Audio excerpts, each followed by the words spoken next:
Mbola ho ampitomon'Andriamanitra ho aminareo indray anie ny fahasoavany ao amin'ny Jesosy Kristy tompo sy mpamonjy antsika. Amen. Ivavaka isika tompoko. Tompo indreto izay miondrika manoloana ny seza fiandriananao. Fa ny lanitra tokoa no mitory ny voninahitra ao. Ary zay rehetra noforon'ny tananao dia manome voninahitra anao. Misaotra noho ny fitantananao mahagaga. Nametrahanao anay amin'ny toeram-boninahitra koa rehefa manome voninahitra anao izay. Avy ary kaseho izay, araka amin'ny teninao, vangeo izay. Amin'ny anaran'i Jesosy Kristy. Amen.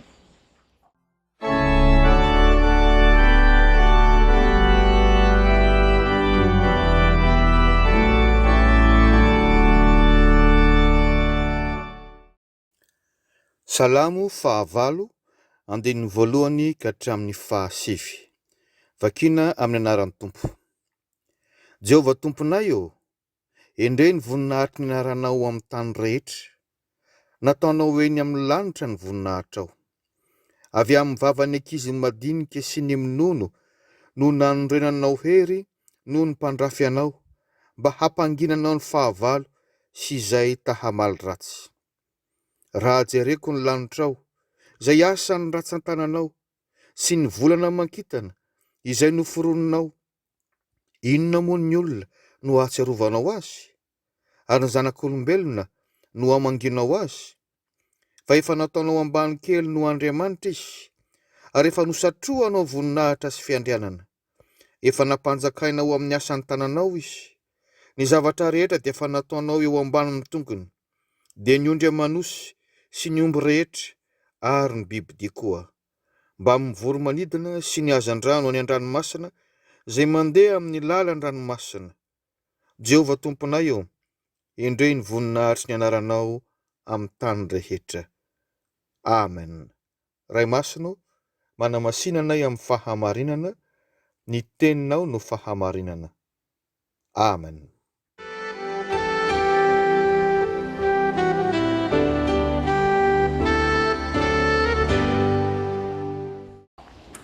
Salamo fahavalo no nivakina tamintsika teo ry havana, isy ny afatry ny Tompo ho anao anio.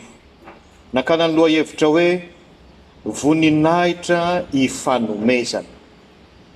Voninahitra ifanomezana.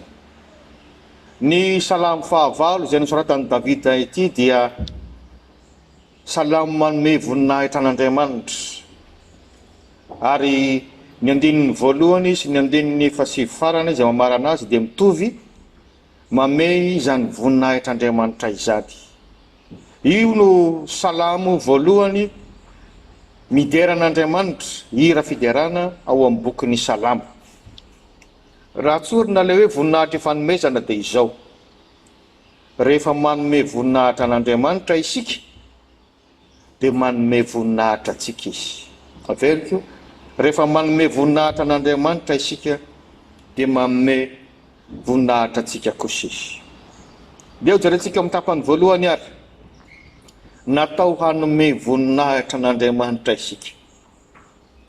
Ahoana moa zany fomba hanomezantsika voninahitra an'Andriamanitra zany? Voalohany dia izao, ny fanekentsika fa Andriamanitra izy. Zany no fanomezam-boninahitra an'Andriamanitra voalohany. Tahaka ny Davidy eto, datsika amin'ny andininy voalohany, rehefa miantso an'Andriamanitra dia miaiky fa izy no Andriamanitra, izy no Tompo. Jehovah Tomponay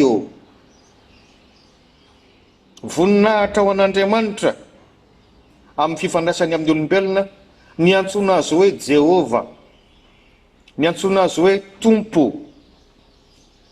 Ary ny anarana moa dia fantatsika fa milaza ny voninahitra ao, ny maizy ianao. Anaram-boninahitra zany hoe Tompo, Adonay. Ary zany no anisan'ny sehoany tamin'ny zanak'Israely raha niseho tamin'ny Mosesy Jehovah Andriamanitra, Exodosy 7, andininy 4:40. Lazao amin'ny zanak'Israely, izao zay izy, hatrizay, ary ho mandrak'izay. Zany le anaran'i Jehovah. tsy hitanao faritana ny fiandohany sy ny fiafarany. Ka mipetraka amiko sy aminao ny fanontaniana, iza no Andriamanitrao, iza ny tomponao, aniza moa ianao? Mety misy angamba hamaly hoe zao ihany ny tompony tenako, dikan'izay tsy mila Andriamanitra ianao. Mety misy milaza anakapo hoe za kosa aloha raha mbola mahita fitadiavam-bola na andro alahady aza dia lasa aho, dikan'izay mbola ataonao fepetra ny manaradia an'Andriamanitra. Mamona zany no Andriamanitrao, mamona ny tomponao. Mety misy mamaly anakapo hoe raha mbola mahana programme zay mpinamana, programme mahafinaritra, lasa zay aloha. Rehefa tsisy programme zay vao makany am-piangonana, mbola namanao zay no Andriamanitrao. Dia mbola ilay zavatra mahafinaritra vetivety, izany ny tomponao. Eto nefa dia ilay Andriamanitra be voninahitra no lazaina fa mahatsiaro atsika ary mamangy atsika. Zay ny voalaza amin'ny 2:4. Inona moa ny olombelona no atsiarovanao azy sy hamanginao azy? Andriamanitra mamangy anao izay ankehitriny. Raha mbola lavitra azy ianao, mibeba. Ny fibebahana zany koa no lazaiko anao fa tena fanomezam-boninahitra an'Andriamanitra, satria mitory zany fa ekenao fa Andriamanitra izy. Marina izy ary ianao mpanota.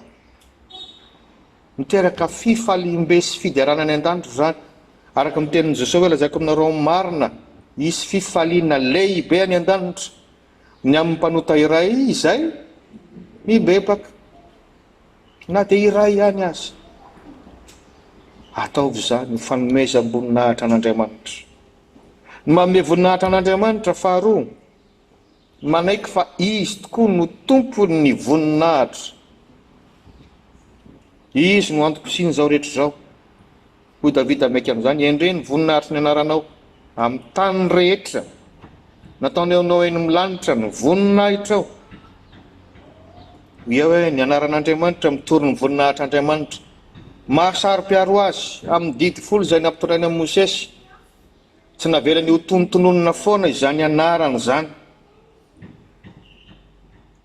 Ary ny fisiany zavatra rehetra ty amin'ny zao tontolo zao dia milaza sy mitory fa misy ny Andriamanitra pahary.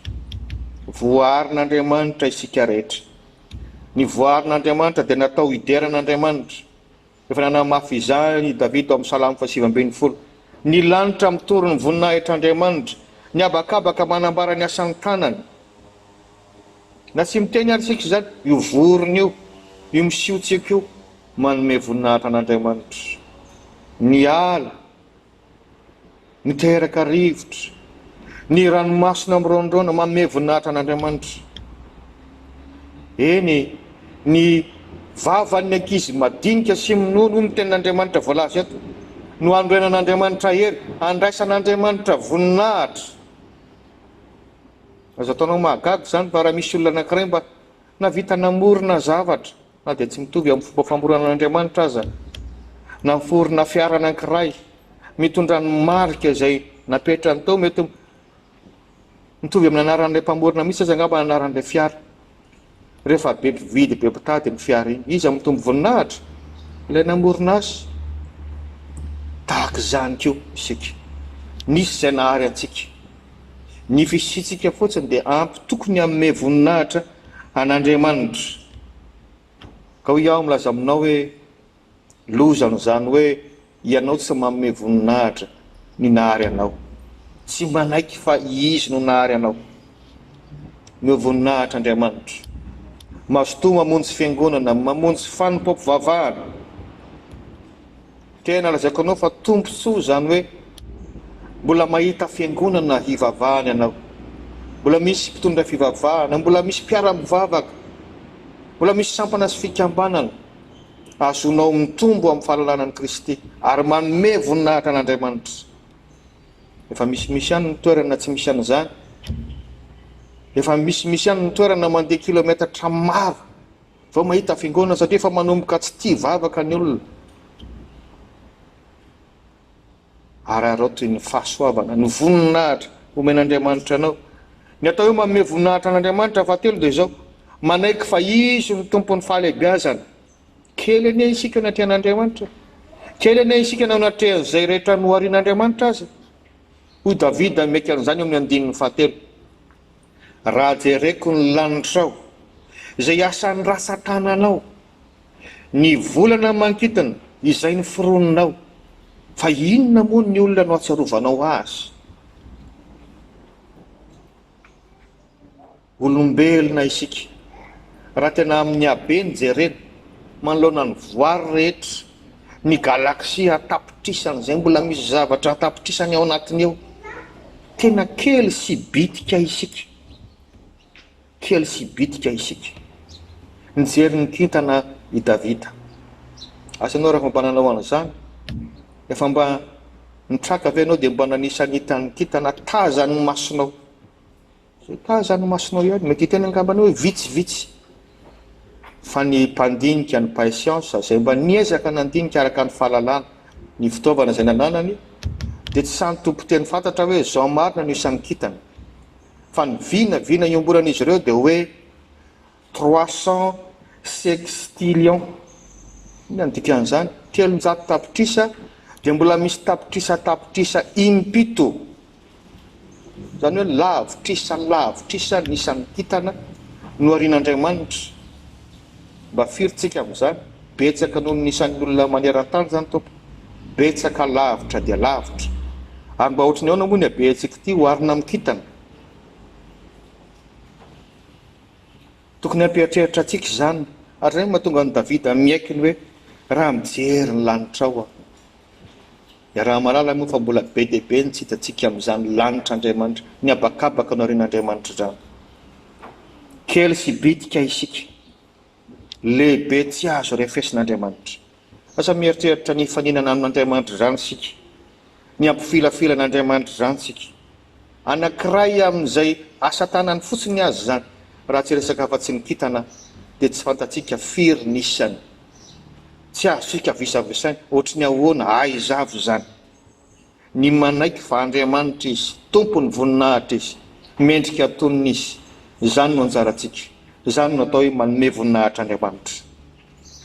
Tapany faharoa ary dia izao: omen'Andriamanitra voninahitra koa isika. Omen'Andriamanitra voninahitra koa isika. Mifampitohy amin'ilay tapany voalohany ihany. Rehefa manome voninahitra an'Andriamanitra isika, dia manome voninahitra antsika izy. Ahoana nga izany ho ianao?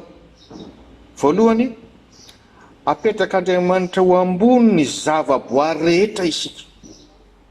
Tamin'izay rehetra zavaboarin'Andriamanitra, isika no ataony voalohany sy ambony indrindra. Hoy ny tenin'Andriamanitra amin'ny andinin'ny fahadimy: fa efa nataonao ambany kely no Andriamanitra ny olombelona, ary efa nisatroanao voninahitra sy fiandrianana. Tena voninahitra sy fiandrianana tokoa izany. Raha naoko sary tsotsotra ako, hoy aho hoe raha ity micro ity izany zao Andriamanitra, dia aiza ny olombelona? Ambany kely no Andriamanitra eto. Dia zay vao ny zavaboary sisa rehetra aty amin'ny fahatelo aty ambany. Tsika izany na dia zavaboary aza, dia ambony ny zavaboary rehetra no toerana ametrahan'Andriamanitra atsika. Ary ambarany fa voninahitra sy fiandrianana asatrony atsika izany. Eo anatrehan'Andriamanitra dia ambony noho ny tendrombohitra tsika, ambony noho ny ranomasina tsika, ambony noho ny biby isika, ambony noho ny kintana sy ny masoandro isika. Eo anatrehan'Andriamanitra raha ny lanjany no resahana. Asa raha mba takatrao izany fitiavan'Andriamanitra izany, izany fanomezan'Andriamanitra voninahitra atsika izany. Ka aoko tsika tsy handraraka ilomby-andoha ny fitenin'ny Taolo. Inona ny dikan'izany? Ny fanosorana menaka mantsy eo amin'ny loha dia fomba fanao rehefa hanome fahefana, manositra olona ho tonga mpanjaka na ho tonga mpisorona, indrindra ao amin'ny testamenta taloha. Fa ny eo mandraraka ilomby-andoha dia mba omena voninahitra ianao, dia avelanao iraraka amin'ny tany ilay izy. Inona no tinambara amin'izany? mivavaka amin'ny zavatra hafa akoatran'Andriamanitra ny olona efa nambara hoe ianao no ao ambany kelin'Andriamanitra tsy mila mivavaka amin'ity ambany ity tsony ianao fa ity ambony ity ihany no tokony ivavahanao. Nefa dia mbola mivavaka amin'ny vato ny olona, mivavaka amin'ny tapakazo, mivavaka amin'ny biby any an-dranomasina, mivavaka amin'ny razana, sady efa maty. Tsy mba hoe olona samy olona akory, efa maty na olona, mivavaka amin'ny olona koa ny olona sasana, lasa manambany teny, nefa ianao no amboniny zavaboary rehetra. Aza gaga raha hoe soron'Andriamanitra aminao le voninahitra omeny anao, le fiandrianana, tianao fiandrianana fahefana, manjary mahana fahefana ianao aty amin'izao tontolo izao, ary tsy manam-pahefana aminao Satana. Fa rehefa esorina aminao zany dia rembony Satana ianao. Asa raha mba azonao an-tsaina zany hoe tahaka ny biby azo nadala ny fitenenana, izay tiany anao anaovanao na atsipitsipy ianao na ho dakadakany ianao, ary dia ho afa-baraka tokoa rehefa very voninahitra. Omen'Andriamanitra voninahitra isika amin'ny fomba ahoana? Faharoa, nataon'Andriamanitra manjaka amin'ny zavaboary rehetra isika araka le fanambara teo. Ny andininy fahaenina, efa nampanjakainao amin'ny asan'ny tananao ny olombelona, ny zavatra rehetra dia efa nataonao eo ambanin'ny tongony, eo ambanin'ny tongony. Navelan'Andriamanitra anjaka amin'ny zavaboary rehetra isika. Tsika samy mahatsiaro ny fomba naharian'Andriamanitra izao tontolo izao nandritra ny 5 andro voalohany no harian'Andriamanitra ny zavaboary rehetra. Ny masoandro mitondra zavana, ny rivotra, ny rano, ny zavamaniry, ny biby, ary iza no hariana farany? Ny olombelona. Asa raha azonao an-tsaina izany, ataon'Andriamanitra vonona avokoa aloha izay zavatra tokony ilaitsika, mahasoa antsika, izay vao mahary antsika izy. Ara-potokevitra zany dia tsy miomana ny ampijaly antsika zany Andriamanitra. Raha raisina amin'ny heviny tsotra sy mazava zany, tsy mikendry ny ampahory antsika zany Andriamanitra. Tsy avy amin'Andriamanitra ny fahoriana. Navelan'Andriamanitra anjaka amin'ny zavaboary, hiasa sy hitandrina ny saho izy mantsy Adama izay. Zany hoe tsofin'Andriamanitra rano tsika hiaza, hanjono. Tsofin'Andriamanitra rano tsika amboly, tsofin'Andriamanitra rano tsika iompy. Inona moa no tokony hahory antsika raha ny marina? Nefa isika izao dia miara-mahita sary mampalahelo ety amin'izao tontolo izao. Mantra ny olona, tsy ampy sakafo ny olona, marary ny olona, indrindra simba ny tontolo iainana. Ny fahotanjanak'olombelona mahatonga an'izany. Mety tena angamba anao hoe tsy zavo, fa tsy misy afaka amin'izany tsika na mpitondra fanjakana na vahoaka amin'ny sehatra rehetra izay misy antsika. Fa ny foto-kevitr'Andriamanitra dia mitondra antsika ho amin'ny fiadanana, ho amin'ny fiainana feno fahafenoana. Raha mba omen'Andriamanitra zany ke rehefa mba mahazo fahefana kely, dia tsy mba hoe mitondra manjaka amin'ny fahamarinana, amin'ny tsara, fa tia manjakazaka, tsy ampiheverana, dia tsy maintsy tonga any amin'ny fahasimbana. Ry havana malala, rehefa fantatsika ny antom-pisitsika ety an-tany, dia tsy mivenjivenjy tahaka ny adaly zany ny fiainantsika ka hoe mamona aminay na mankaleo. Rehefa tsy fantatrao hoe inona ny antom-pisinao ety an-tany, dia aza gaga raha manimba tena ny olona, aza gaga raha tsy mahavita zavatra na mamoy fo ary mamono tena aza ny sasany.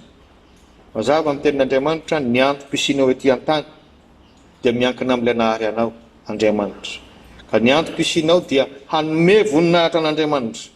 Ary rehefa manome voninahitra an'Andriamanitra ianao, dia omeny voninahitra, omeny fiandrianana, omeny fitahiana tandrefy anao. Tsarovy ary fa manomboka amin'ny fotoana izay mibebahanao, izay fomba anankiray fanomezam-boninahitra an'Andriamanitra manaiky ny maha-Andriamanitra azy, dia kristianina ianao aloha vao malagasy. Andriamanitra no atahoranao mihoatra noho ny olona rehetra, ary ny tenin'Andriamanitra no indraindrainao mihoatra noho ny fitsipika samy hafa rehetra. Izany isika dia omen'Andriamanitra voninahitra. Aza miala amin'Andriamanitra itsony ianao, fa tia anao izy, mahatsiaro anao foana izy, mamangy anao izy, ary mametraka anao amin'ny toerana mendrika anao. Ho azy irery ny voninahitra. Amen.